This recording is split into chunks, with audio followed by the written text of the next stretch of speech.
Bismillahirrahmanirrahim. Assalamualaikum warahmatullahi wabarakatuh.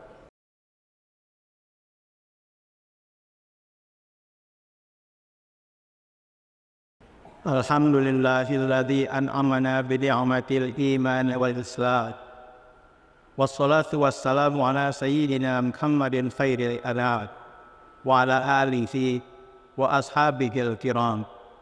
Ashhadu an la ilaha illallah al-malikul quddusus salam wa ashhadu anna sayyidana wa habibana Muhammad abduhu wa rasuluhu sahibus syarafi wal ihtiram. Amma ba'du, faya ayyuhal mu'minun ittaqullaha haqqa tuqatih wa la tamutunna illa wa antum muslimun. Wa qala Allah ta'ala fi ayatil akhar, A'udzu billahi minasyaitonir rajim. Bismillahirrahmanirrahim. Iqra bismi rabbikal ladzi khalaq. Khalaqal insana min 'alaq. Iqra wa rabbukal akram. Alladzi 'allama bil qalam. 'Allamal insana ma lam ya'lam. Alhamdulillah, segala puji bagi Allah Subhanahu wa taala atas segala karunia yang diberikan kepada kita, serta salawat dan salam kepada baginda Nabi besar Muhammad sallallahu alaihi wasallam beserta keluarga, sahabat serta para pengikutnya hingga akhir zaman, yang melalui risalah beliau kita terbebas dari kegelapan dan kebodohan, serta insya Allah memperoleh hidayah hingga akhir hayat dan beroleh syafaat beliau di akhirat kelak. Kita bersyukur kepada Allah Subhanahu wa taala yang telah mengizinkan kita untuk berkumpul di sini, di tempat miliknya pada hari yang penuh berkah ini. Menyambut bulan Rabiul Awal, bulan kelahiran baginda Nabi Muhammad sallallahu alaihi wasallam, khatib mengingatkan diri sendiri dan seluruh jamaah untuk terus senantiasa meningkatkan takwa dan iman pada Allah Subhanahu wa taala, karena iman dan takwa adalah modal terbaik dalam menghadap Rabb yang Maha Kuasa, serta menjalankan perintah untuk menjadi khalifah di muka bumi bagi seluruh makhluk ciptaan Allah Subhanahu wa taala merupakan hal yang mesti kita selalu ingat dan jalankan dalam keseharian. Hadirin jamaah sidang Jumat rahimakumullah. Pada kesempatan Jumat kali ini, izinkan khatib untuk berbicara mengenai pentingnya memaknai kembali ayat-ayat kauliyah yang ada di dalam Al-Quran dan ayat-ayat kauniyah yang berserakan di alam semesta. Sebagaimana dalam penggalan surat Al-Alaq ayat 1 hingga 5 yang khatib bacakan di awal khutbah, yang artinya, bacalah dengan menyebut nama Rabbmu yang menciptakan. Dia telah menciptakan manusia dari segumpal darah. Bacalah, dan Rabb kamulah yang maha mulia, yang mengajarkan manusia dengan perantaraan pena, yang mengajarkan manusia apa yang diketahuinya. Maka dalam kesempatan kali ini khatib ingin mengangkat tema selain tentang keutamaan memahami ayat-ayat kauliyah, juga betapa pentingnya mengkaji ayat-ayat kauniyah yang secara implisit diperintahkan oleh Allah Subhanahu wa taala mempelajarinya lewat isyarat penciptaan manusia dari segumpal darah. Terdapat dua hal yang ingin khatib bawahi terkait redaksi ayat-ayat tersebut. Pertama, bahwa Allah Subhanahu wa taala mengajarkan manusia melalui perantara pena. Dan kedua, bahwa Allah Subhanahu wa taala mengajarkan apa-apa yang tidak diketahui manusia kepada siapa saja yang terlihat dari penggunaan kata insan yang berarti manusia, dan tampaknya tidak memperdulikan apakah manusia yang membacanya beriman atau tidak kepada Allah Subhanahu wa taala. Jika hipotesa khatib ini benar, maka dengan demikian semua disiplin keilmuan yang berkembang saat ini sejatinya diajarkan oleh Allah Subhanahu wa taala, dan diantaranya diperoleh melalui perantaraan upaya riset yang serius dan mendalam. Ilmuwan-ilmuwan yang tercatat dalam sejarah seperti Ibnu Haytham, Al-Biruni, Isaac Newton maupun Albert Einstein sejatinya adalah orang-orang yang melalui upaya keras dan sungguh-sungguh mereka mendapatkan semacam ilham dari Allah Subhanahu wa taala untuk mampu memahami alam semesta dengan lebih baik. Terkait ayat kauliyah, sebagaimana dinyatakan di dalam surah Al-Baqarah ayat 185. A'udzu billahi minasyaitonir rajim. Syahrul Ramadan alladzi unzila fihi al-Qur'an hudal lin-nasi wa bayyinati minal huda wal furqan. Yang artinya, bulan Ramadan adalah bulan yang di dalamnya diturunkan Al-Qur'an sebagai petunjuk atau huda bagi manusia dan penjelasan-penjelasan mengenai petunjuk itu, dan sebagai pembeda atau furqan yang dijelaskan, jelas dinyatakan bahwa fungsi utama dari ayat-ayat auliyah di dalam Al-Quran tersebut adalah sebagai petunjuk dari gelap menuju terang dan sebagai pembeda antara yang hak dan yang batil. Dua fungsi yang sejatinya dapat mengantarkan manusia pada keselamatan dalam menjalani kehidupan di muka bumi ini. Sementara itu, sebagai sebuah mukjizat utama yang Allah Subhanahu wa taala berikan kepada baginda Nabi besar Muhammad sallallahu alaihi wasallam, Al-Qur'an memiliki kemampuan untuk dipahami semua generasi di semua era hingga hari kiamat nanti tanpa terlihat ketinggalan zaman. Hal ini dapat terlihat dari fakta bahwa banyak ayat-ayat qauliyah yang penafsirannya terus berkembang hingga saat ini dan juga di masa yang akan datang. Sementara di pihak lain, Allah Subhanahu wa taala menyatakan di dalam surah Ali Imran ayat 190, A'udzu billahi minasyaitonir rajim. Inna fi khalqis samawati wal ard wakhtilafil laili wan nahari laayatil liulil albab. Yang artinya, sesungguhnya dalam penciptaan langit dan bumi serta pergantian malam dan siang terdapat ayat-ayat atau tanda-tanda kebesaran Allah bagi ulil albab atau orang yang berpikir. Bagi khatib, ayat tersebut secara eksplisit menunjukkan bahwa ayat-ayat dari Allah Subhanahu wa taala tidak hanya berupa ayat-ayat yang bersifat qauliyah yang tertulis di dalam Al-Qur'an, tetapi juga ayat-ayat yang bersifat kauniyah yang tertulis di alam dan membutuhkan pembacaan yang mendalam dengan tujuan agar kita mengagungkan kebesaran Allah Subhanahu wa taala, tidak hanya dengan menyimak petunjuk-petunjuknya yang ada di dalam Al-Qur'an, tetapi juga dengan memahami alam ciptaannya dan sampai pada kesimpulan bahwa tidak ada ciptaan Allah Subhanahu wa taala yang sia-sia. Di era sekarang ini, pembacaan ayat-ayat kauniyah dilakukan melalui penggunaan metode ilmiah dan himpunan pengetahuan yang didapat darinya kita namakan sebagai sains, seperti fisika, kimia, biologi, dan disiplin keilmuan dasar lainnya.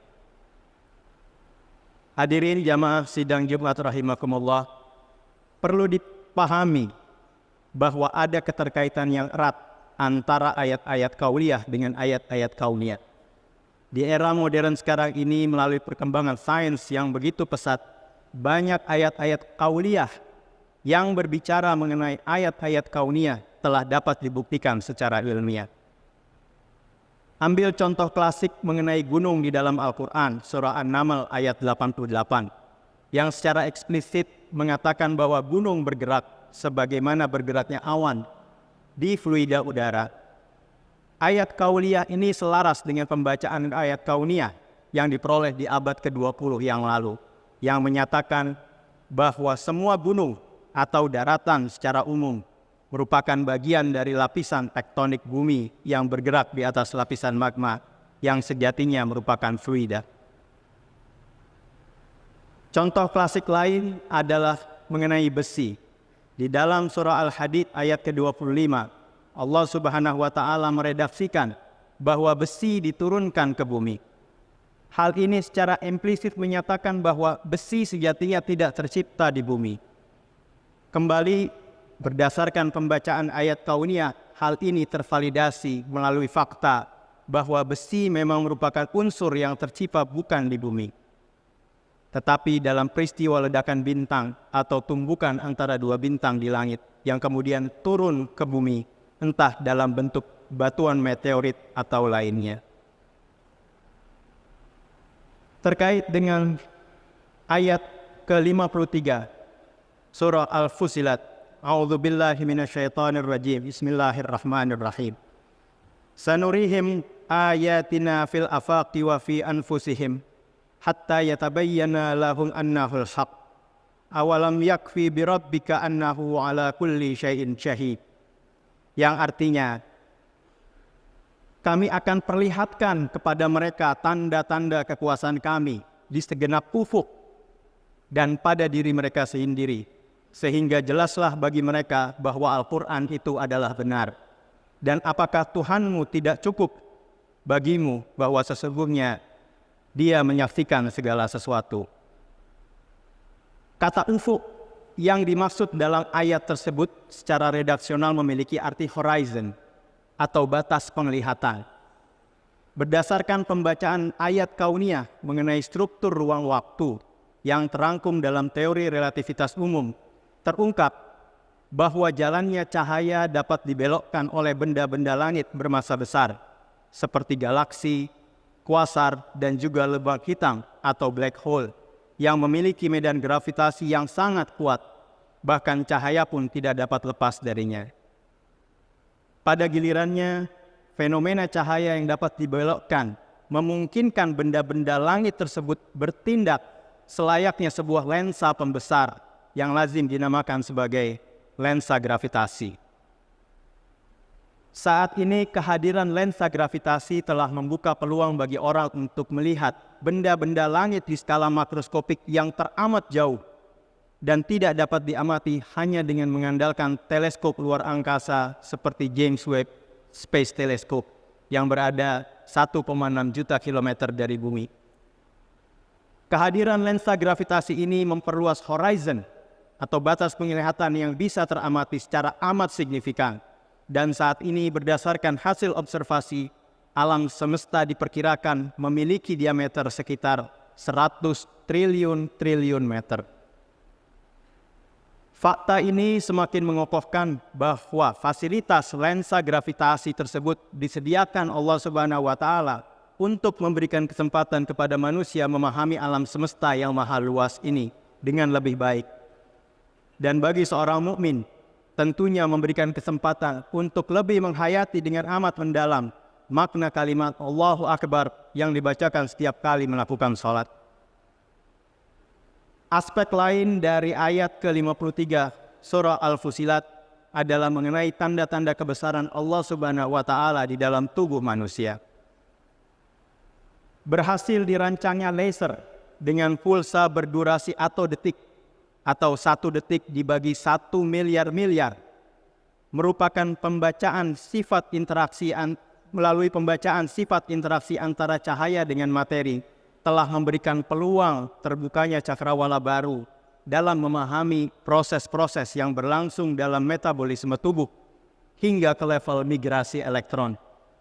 Hasil pembacaan ayat kauniyah yang mendapatkan hadiah Nobel Fisika tahun 2023 lalu ini tampaknya merupakan fasilitas yang Allah Subhanahu wa Ta'ala berikan untuk memahami lebih lanjut kebesarannya di dalam proses-proses yang berlangsung di dunia mikroskopik, yang utamanya berada di dalam tubuh setiap manusia. Dari ketiga contoh di atas, jelas terlihat bahwa klaim ayat-ayat kauliyah yang termaktub di dalam Al-Quran membutuhkan pula pemahaman terhadap ayat kauniyah yang Allah Subhanahu wa Ta'ala gambarkan, dituliskan melalui perantara pena, dan diberikan kepada siapa yang mau melakukan pembacaan. Perlu kita yakini kehendak Allah Subhanahu wa Ta'ala untuk mengajarkan manusia melalui perantara pena kepada siapa saja yang mau membacanya tersirat sebagai sebuah pesan kuat bahwa Allah Subhanahu wa Ta'ala ingin dikenal keagungan dan kebesarannya, serta ingin agar manusia mengambil manfaat dari apa yang diamatinya, sebagaimana yang diredaksikan dalam surah Ali Imran ayat 191. Di lain pihak, perlu pula disadari bahwa ayat-ayat kauliyah yang termaktub di alam, ayat-ayat Al-Quran diturunkan dari langit, yang kebenarannya mutlak tanpa keraguan serta berlaku sepanjang masa. Sementara sains sebagai kumpulan ayat-ayat kauniyah tumbuh dari bawah dan perkembangannya didasari oleh sikap skeptis dan penuh keraguan, sehingga bersifat relatif dan hanya dapat dianggap benar untuk sementara waktu saja. Hadirin jamaah sidang Jumat rahimakumullah, berdasarkan paparan yang tadi khatib sampaikan terkait fungsi ayat-ayat qauliyah di Al-Quran yang berfungsi utama sebagai petunjuk atau huda dan pembeda atau furqan, serta fungsi ayat-ayat kauniyah yang mampu menghantarkan manusia pada pemanfaatan semua ciptaan Allah Subhanahu wa taala, maka dapat disimpulkan bahwa fungsi ayat kauliyah dan ayat kauniyah saling melengkapi satu sama lain. Tanpa ayat kauliyah, pemahaman manusia terhadap alam dan pemanfaatannya berpotensi untuk menuju ke arah yang salah dan bahkan dapat menimbulkan kerusakan di bumi. Sebagaimana disenyalir dalam surah Ar-Rum ayat 41 yang berbunyi, A'udzubillahi minasyaitonirrajim. Zaharal fasadu fil barri wal bahri bima kasabat aydin nas liyudhiqahum ba'dal ladzi amilu la'allahum yarji'un. Yang artinya, telah tampak kerusakan di darat dan di laut disebabkan karena perbuatan tangan manusia. Allah menghendaki agar mereka merasakan sebagian dari akibat perbuatan mereka, agar mereka kembali ke jalan yang benar. Mengapa sampai terjadi kerusakan di bumi? Karena manusia memiliki kemampuan untuk melakukannya. Eksploitasi besar-besaran atas berbagai sumber daya alam dilakukan dengan memanfaatkan pengetahuan mereka mengenai ayat-ayat kauniyah. Untuk meluruskannya dibutuhkan petunjuk yang benar, yang mampu membedakan mana yang benar, mana yang salah. Dan petunjuk itu diberikan oleh ayat-ayat kauliyah yang termaktub di dalam Al-Quran. Di lain pihak, tanpa pemahaman ayat kauniyah yang memadai, ayat-ayat kauliyah tampaknya sulit untuk membawa manusia menjalankan perannya sebagai khalifah secara sempurna di muka bumi, yang membutuhkan pengetahuan dan keterampilan dalam mengelolanya. Tampaknya sulit untuk orang bisa menembus angkasa luar jika hanya berpegang pada ayat ke-33 surah Ar-Rahman yang menyebutkan manusia tidak dapat menembus langit kecuali dengan kekuatan. Dapat ditafsirkan bahwa kekuatan yang dimaksud tidak hanya kekuatan fisik, tapi kekuatan berpikir yang dilandasi atas pemahaman ayat-ayat kauniyah di alam, yang pada gilirannya memungkinkan orang membuat teknologi roket. Pada titik ini, kita sudah selayaknya memahami bahwa penguasaan pemahaman atas ayat-ayat kauliyah dan ayat-ayat kauniyah mesti dijalankan secara paralel, dan keduanya sama-sama penting untuk dilakukan guna menjalankan fungsi kita sebagai hamba Allah Subhanahu wa taala sekaligus sebagai khalifahnya di muka bumi.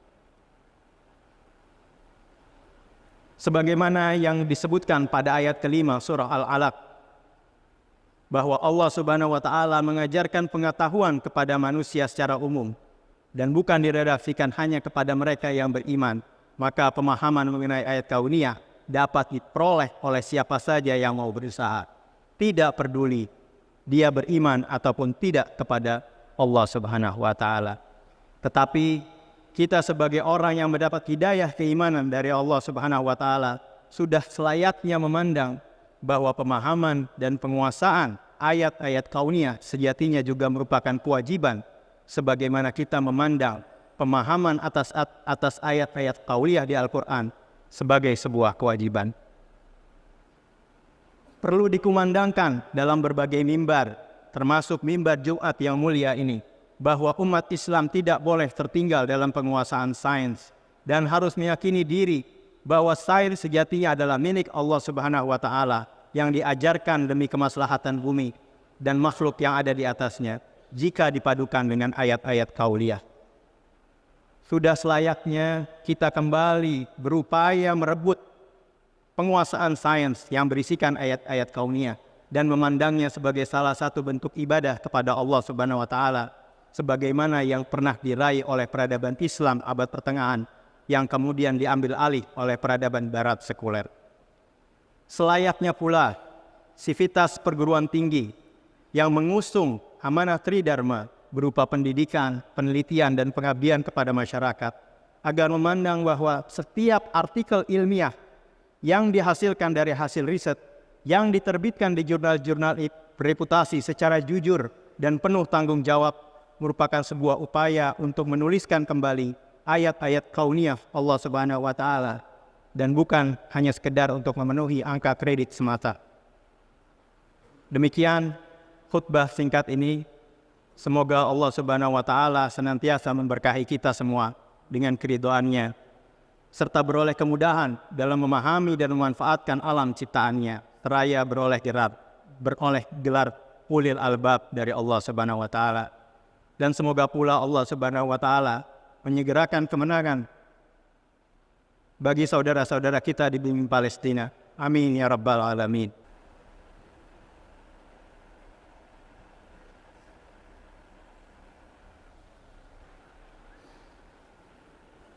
Alhamdulillahi rabbil alamin wa bihi nasta'in ala umuri dunya waddin. Asyhadu an la ilaha illallah wahdahu la syarikalah wa asyhadu anna Muhammadan abduhu wa rasuluh. Allahumma salli ala sayyidina Muhammad wa ala alihi wa ashabihi ajma'in wa man tabi'ahum bi ihsanin ila yaumiddin, amma ba'du. Fa ya ibadallah, usikum wa nafsi bittaqwallah faqad fazal muttaqun. Wa qala ta'ala innallaha wa malaikatahu yusalluna 'alan nabi ya ayyuhalladzina amanu sallu 'alaihi wa sallimu taslima. Allahumma salli ala sayyidina Muhammad sallallahu alaihi wasallam wa ala ali sayyidina Muhammad wa ala anbiya'ika wa rasulika wa malaikatil muqarrabina wardu 'anna ma'ahum bi rahmatika ya arhamar rahimin. Allahumma ighfir li ummati sayyidina Muhammad. Allahumma arham ummata sayyidina Muhammad. Allahumma astur ummata sayyidina Muhammad. Allahumma jbur ummata sayyidina Muhammad. Allahumma aslih ummata sayyidina Muhammad. Allahumma afi ummata sayyidina Muhammad. Allahumma ighfir ummata sayyidina Muhammad. Allahumma arham ummata sayyidina Muhammad rahmatan 'ammatan ya rabbal alamin. Allahumma ighfir li ummati sayyidina Muhammad maghfiratan 'ammatan ya rabbal alamin. Allahumma farrij an ummati sayyidina Muhammad farjan ajilan ya rabbal alamin. Rabbana atina fid dunya hasanah wa fil akhirati hasanah wa qina adzaban nar. Rabbana zalamna anfusana wa illam taghfir lana wa tarhamna lanakunanna minal khashirin.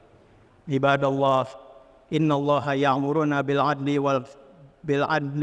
wal ihsan wa ita'i dzil qurba wa yanha 'anil fahsya'i wal munkari wal bagyi ya'idzukum la'allakum tadhakkarun. Wadhkurullahal 'azima yadhkurkum washkuruhu 'ala ni'amihi yazidkum wa la dzikrullahi akbar. Aqimis shalah.